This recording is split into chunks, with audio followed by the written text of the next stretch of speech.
ask another couple of people to join us up on stage, if we would, for a panel discussion. Have we Mikey Cannon? He's the co-founder of Bizimply, the all-in-one employee management platform. So thank you, Mikey, if you'd like to join us. Evan Gray, founder and CEO of online laundry service Laundr.ie, is also with us, as is Niall O'Neill, the CEO of Samm.ie, a new online web service that allows SME owners to build their own e-commerce enabled websites. Bernie Kinsella, the CEO of international shipping service WorldBox.ie. I'd like her to come on stage as well. Thank you, Bernie. And finally, Oliver Hynes, the founder of the Hub Controller. If he'd also join us, that'd be great. Thanks very much for that, Alister. Your 10 years in Microsoft, I could get, really. I thought some of the stuff you were saying there, hyper-targeting. I love the fact that you put everything all in one place on 3 pages for people. I also thought your point about the Facebook versus your own website, that the fact that you need to be in control of your own destiny. So let's just thanks everybody for joining us. Mikey, we might start with you and say that you might just tell us a little bit about your business first of all. Yeah, so Bizimply is an employee management platform that helps restaurants, retailers, and anyone in the hospitality industry to manage their employees' scheduling, day-to-day attendance, and any issues or sales information that they have in multiple locations. So the likes of Insomnia and other businesses around town. And also, we're now across 14 countries at the moment, so it's going pretty well. Great. Thanks for that, Mikey. Evan, you might just introduce yourself if you would. Hey, good morning. I'm Evan Gray. I set up Laundry. It's an app and a website for dry cleaning and laundry on demand. We collect your clothes from your house or your office and deliver it 36 to 48 hours later. It's as easy as that. Good man. Elevator pitch if ever I heard one. Thanks for that, Evan. Niall, maybe you might tell us about yourself. Yeah, my name is Niall O'Neill. I'm the founder and CEO of a company called Samm.ie. And we've built an end-to-end e-commerce system to allow people who are non-technical, essentially, to build and manage and promote their website and sell online, literally in a few minutes. Okay, that's good. Bernie Kinsella, she's the CEO of international shipping service WorldBox.ie. Maybe tell us a little bit about your business. I feel like saying I'm Bernie and I'm an alcoholic. Yeah, no, don't say that, Bernie. My company basically is an online shipping service, and we just try and make it easy for people that can't access shipping, so small businesses and the consumer. And we built our brand, completely an online brand, about taking all the main pain points out of shipping and empowering our customers to make it easy for them to ship internationally.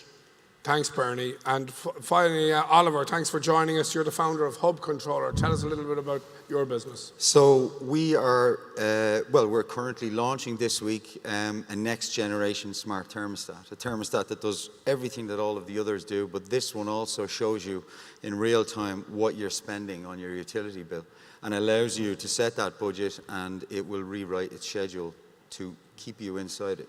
Okay. All right. Okay. Well, we get the discussion underway. Niall, I think we might start with you, because I'd like you to just, if I'm an SME and I'm considering an e-commerce function, could you sell me the benefits in about 30 seconds? Yeah. Well, I think the main challenge for small businesses selling online is that most small business owners they're really busy running their business. They don't want to get involved in technology. Yeah. And selling online is a very time-consuming, in a lot of cases, complex, but an extremely fragmented experience, because there's so many different moving parts to manage. So you register a domain, you get a web developer to build your website, you go and maybe get a merchant bank account or a Stripe payment billing gateway, and you get somebody to mash all these pieces together, get all of your content, build your website. And that can take weeks and months, and sometimes in some instances. But that's only part one of the problem. Yeah. Once the website is built, then there's the ongoing problem with SEO, marketing, targeting, positioning, trying to find customers and all of those things. So what we've tried to do is create this really simple end-to-end solution, but a very simple administration panel that on the fly, as simply as filling out a form, choosing your sector, we will pull together all of those components and allow you to update or add your products very, very simply. There's integrated billing and payments, so we work like a master payments aggregator. So we've already done the agreements with the payment operators. So we've stripped out that time Okay. and complexity, and literally you could be selling in a few minutes. On top of that, so we give the business owners their own website that they can promote directly to their established customer bases, which is very, very important. But additionally, we take all of those products and we put them within a marketplace. So what we're trying to create here is a feedback loop to allow customers to find you organically through a marketplace, and also a way to connect with you directly through your own website. Very clever. You talked there about keeping business simple, and again, simplicity can be a very complex thing. Mikey, could you maybe just, that whole thing, that Niall said there about keeping things simple, is that a challenge in your business?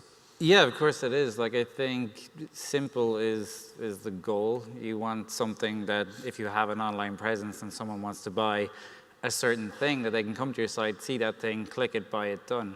I think maybe 5-10 years ago, it was a very complex solution to get there. In the last 2 or 3 years, even sites like Samm have made it as easy as that. The challenge is to not kind of be everything to everyone. Yeah. You really need to know what your business is about and what your customers are about, and just put that in front of them. I think the focus is on just keeping it at what they want. Alister, one of the things we talked about earlier there, and I just maybe put it to you, is that the primary reason for SMEs not having a website is cited as being that there's no need in our industry. Like, surely you'd refute that. Yeah, I would. I think it's very difficult to imagine moving forward sometimes for businesses, because you've never had a website, so why would you need one? What does it bring? And we don't have the time, the expertise, the budget. No one's got that, so get over yourself. And the reality is you've got to make a choice about whether you're trading in the real world or not. For example, I'm doing some building work at the moment, and I've had various builders round to come and quote and have a look at the job. And there's one guy, he's great, I'm sure he's a great builder, but he says, oh, I'm very old school, I haven't got a website, I can't send you an email, I'll deliver the quote by post, hand deliver it to me, which is great, and I wish him success. But that rings alarm bells for me. If he starts the job and then I can't find out about him, I can't express what I think, I can't find out other customer testimonials, all of that stuff, I have to go back to doing things the old way. That's inefficient. And that's a builder doing extensions on houses. And so it doesn't matter what you do, haircuts, barbers, beauty salons, shops, whatever. If you don't exist online, do you exist? I know that's a slightly philosophical question, but that's what people will start to ask. Yeah. And that wasn't the case in the past. So you have to recognise that and build a home. Evan Gray, is there anything online in the online world, your own type of business that you've seen that that you've learned from and applied to your own business? Well, I think probably the first sort of eureka moment or aha was when I used Halo, and I thought, wow, this has really made something in real life so easy. And Uber and all the on-demand services are the same. And that's probably what inspired me the most about Laundry, because I knew I wanted something done, but I didn't have maybe I'm lazy, or I just didn't want the effort of having to go to the actual retail location and wait for it to collect it.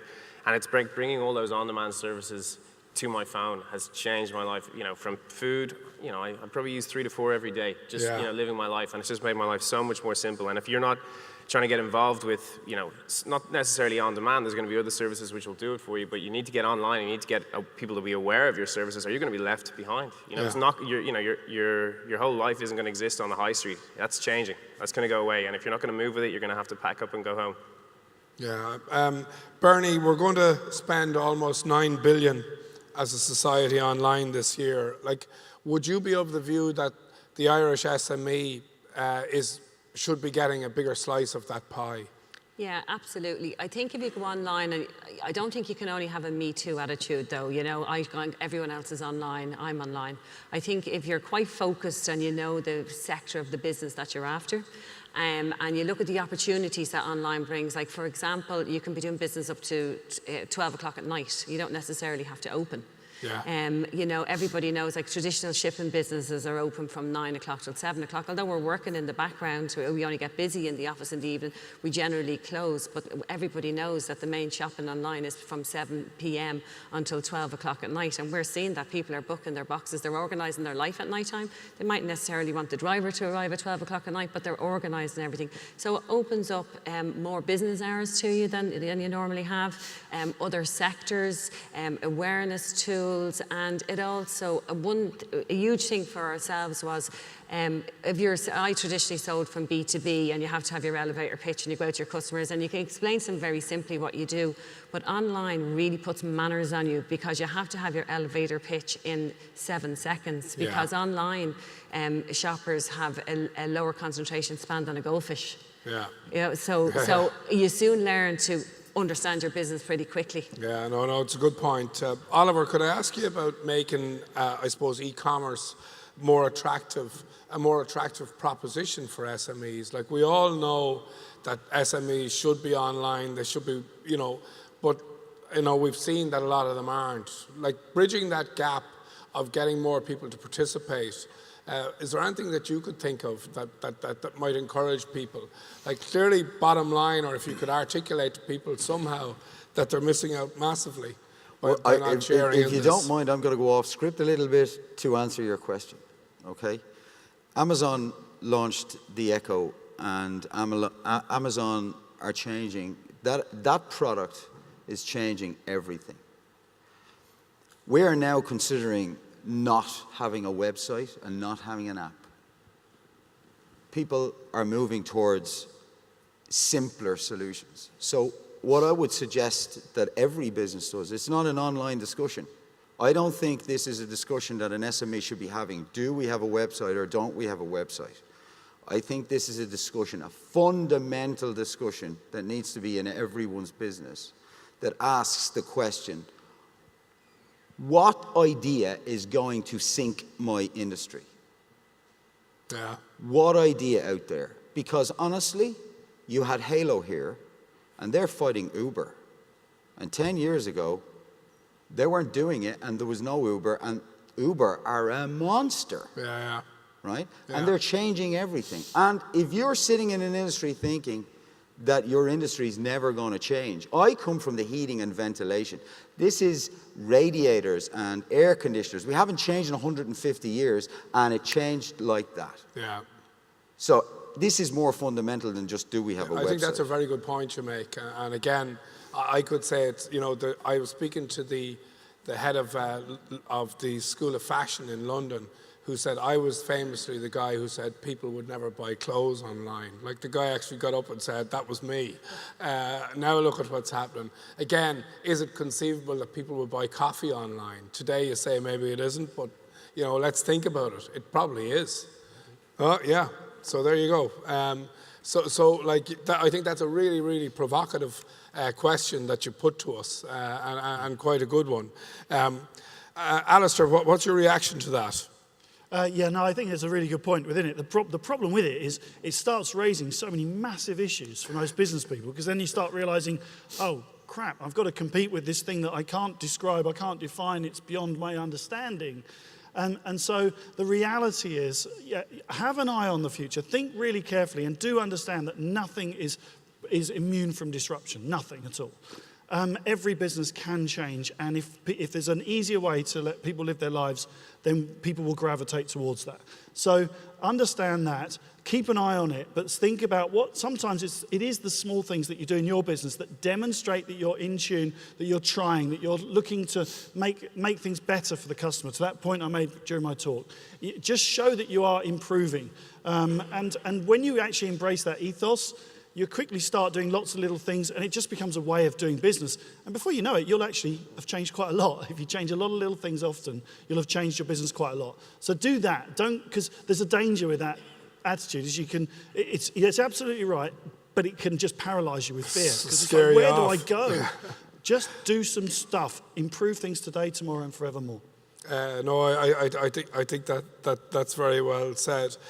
Niall, the speed of change and the speed of technological change, how does an SME keep up with the actual changes that are happening in the marketplace, with technology, with the changes in the marketplace, with the changes that the consumer, and Alister said it there, it's almost like you think about these things and you're the rabbit in the headlights. I think for SMEs, I think there's a lot of technology has been this mystical experience for a lot of small businesses. They've been told it's a strange kind of voodoo language, but technology is so accessible to SMEs nowadays, to small business, and anybody who can build a Facebook page can now build a website in much the same way and engage with the customers in much the same way. So I think certainly the tools they're more accessible. People can engage directly with consumers. Across mobile has been revolutionary, I think. I think, and I know there's a big problem in Ireland with broadband speeds, and especially in rural Ireland for small businesses to engage online. But if you have a mobile device or a tablet, you can still use that. I think it was demonstrated earlier on with Square, they're using it. AIB have a system called Clover, which allows businesses to sell through a tablet. We actually do an integration with that online as well. People are we have customers using our services at farmers markets on smartphones to take payments.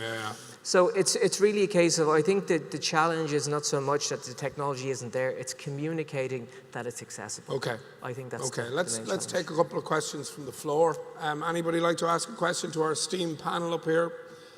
Speak now or forever be silent. We've got some wonderful speakers here. Yes, this lady here in the white jacket. Thank you. You might introduce yourself if you Hello, like. good morning. I'm Sonia. My company name is called Sakwa. I started about 3 months ago. I'd like to say thank you very much to everyone today. I've certainly come away with lots of ideas, and I'm buzzing after everything that I've heard. So thank you for that. As a brand new startup, and I specifically wanted to target the online market, clearly I didn't know about Niall, which I wish I had known, because I did all those silly things like built a website, did all the research, and made it live. I'm interested to know what your tips would be on digital video, and what are the best things to do for a brand new company, and the most effective way. Is there a sort of golden nugget of what you should be doing?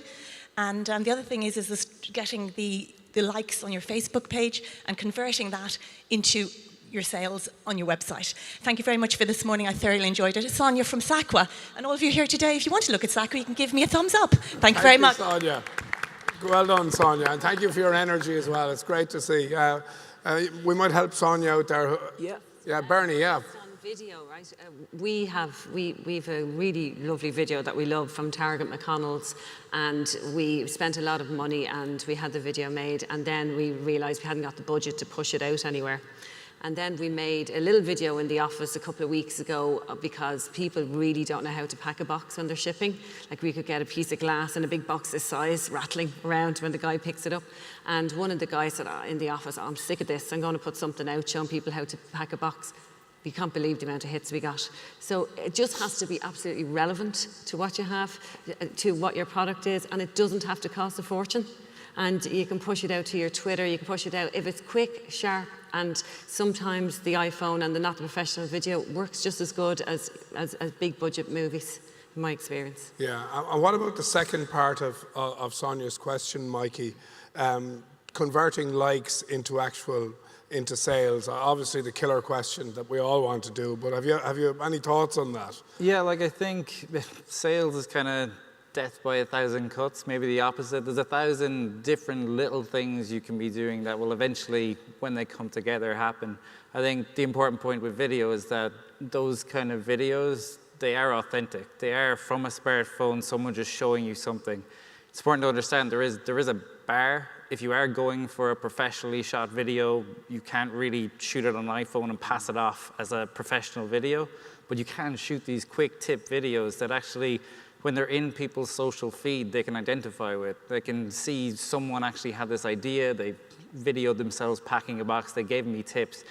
And social is all just about giving people an insight into your business, your thinking, what your employees are doing, what you're doing, how you're actually helping them. Not just the service you provide, but the things you do to provide that service. And I think there's not a direct correlation with this video got me X customers. There is this Facebook page that's been going for a year is starting to generate 2, 3, 4, 5 customers a month, but it's the effort behind it, and it's the actual, like, you can't start out by going, I'm going to set up a Facebook page and in 3 months I'm going to have 20 customers.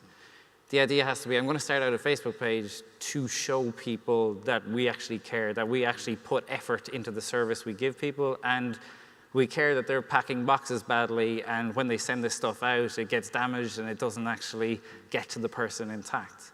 And I think if you start out that way on social, yes, your site has to sell. Your website has to go buy now, or here's the thing, or here's your credit card, take it. But on social, it's a peek into who you are, what you do. And when people start to buy into that, then it's easy to start measuring, okay, the effects of this campaign over that campaign. Yeah, well said. Good salient advice. If I could add something to that. Absolutely. Just from a practical sense, I think what the guys said is very, very relevant. You can actually shoot great content on an iPhone or any kind of smartphone, but there are great platforms online where you can actually upload the content that you've created and somebody can edit it together for you. So we've actually shot videos for $40 and really, really high quality production content. So there's a website I'd recommend called Fiverr.com, and there are gigs you can get for a $5. So wow, that's great advice. You can't beat that. Okay. Thanks for that question, Sonia. Anybody else? We'll take one more question because I don't want to keep you from your coffee. Yes, this lady down here. Yeah, thank you very much. You might introduce yourself if you would. Hi, I'm Karina Mount Charles. I run a glamping experience in Slane, County Meath, and I'm an organic farmer. So I'm looking from the perspective of an SME that's trying to market retail products and tourism experiences. My tourism experiences are very different. It's not a hotel room that you're booking, and I want to make it as customizable as possible so that people can bring their kids for less of a price than they're paying for, say, 2 adults and so on. And so far, short of spending 20,000 euros on a customized booking system, I haven't found a booking system that's flexible enough to, have individual pricing and put custom-made packages together. And I just wonder what advice the panel would have to, look again. Niall? Yeah, well, actually, we've built a service for clubs as part of the Samm platform, where you can actually create subscriptions, whether you're providing any kind of experience. You might be a dance school or a gymnasium yoga teacher, or for example, like your booking experience, your glamping experience. And we found it just in very practical sense how this came along. The evolution was we were just building the website, and we created a booking system for ourselves to do some appointments essentially. And in speaking with my son, does karate classes. And in speaking with the guy who managed it, he had a nightmare managing all of these, the cash coming in, when people would pay. Wow. He found he was very embarrassed asking people for money every month, asking the mammies and daddies for money, and he had no way of managing these services. So we essentially just evolved the service that we built for ourselves and released it as a product. So you can build, you can log into the Samm platform and you could build a customized experience. Actually, we've done a video where my 8-year-old son created his own art class, a subscription, and he built it in about 6 minutes. So that'll tell you how easy it is. So that's good. And again, it's the individual needs of the SME. And Absolutely. Again, nicely articulated there about a business that's slightly different in the tourism sector. And, every business is different, but every business is the same because we all want to get sales, we all want to do a good job, and we all want to get customers coming back. So I think they're the common denominators, but therein you have differences around, how you actually get those sales. Absolutely. It's a web experience and a payment fulfillment at the end of the day. So it's a consistent experience. Anybody else want to contribute on that? Alister? Just on that, and not wishing to steal Niall's thunder, or we on your bonfire, but equally, be bonfire very appropriate for glamping experience. I think you've got to be truthful to who you are and what you're selling. You don't have to automate everything. If you've only got so many spaces available, there is a certain amount that you can do yourself, or with some help from some staff. And sometimes for some experiences that is preferred. Humans buy from humans. And I suspect what you're selling is a very personal, intimate experience for people that's very special because it's their holiday, it's their travel time, it's their family time. And so you don't always have to make everything pure digital. Think about that. Think about how far it needs to go. It needs to be enough of an experience that I can find out about you, make my choices with as little friction as possible. But actually, you know what? A little bit of friction at the end where I talk to you on the phone or I actually get a feel for what's going on and I feel warm about my holiday, in some respects for your business might be the best thing you could do. So do keep that in mind. It's not pure digital sometimes. Mikey, last word to you, yeah? I was just going to say that, if you're looking at having this glamping site and you're looking I want the same type of web experience as the Marriott or something, you don't have to be there at the beginning. I've built sites for people who are healers, And I'm really surprised that like they want tons of content, because the people who come to the site want to read all about the background of the person and everything. At the end is literally send us an email.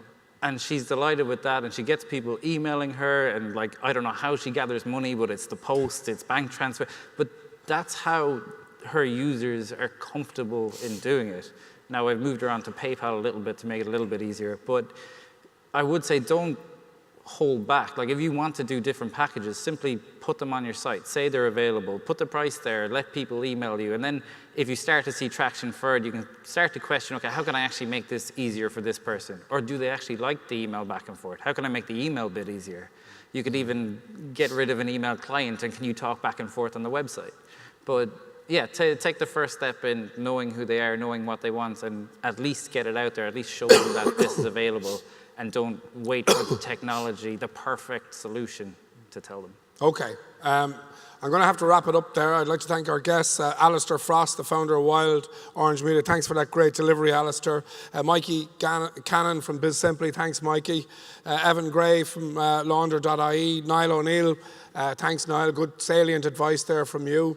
Bernie Kinsella from WorldBox, and Oliver Hynes from the Hub Controller. Thank you all very much for contributing. Big round of applause for our guests.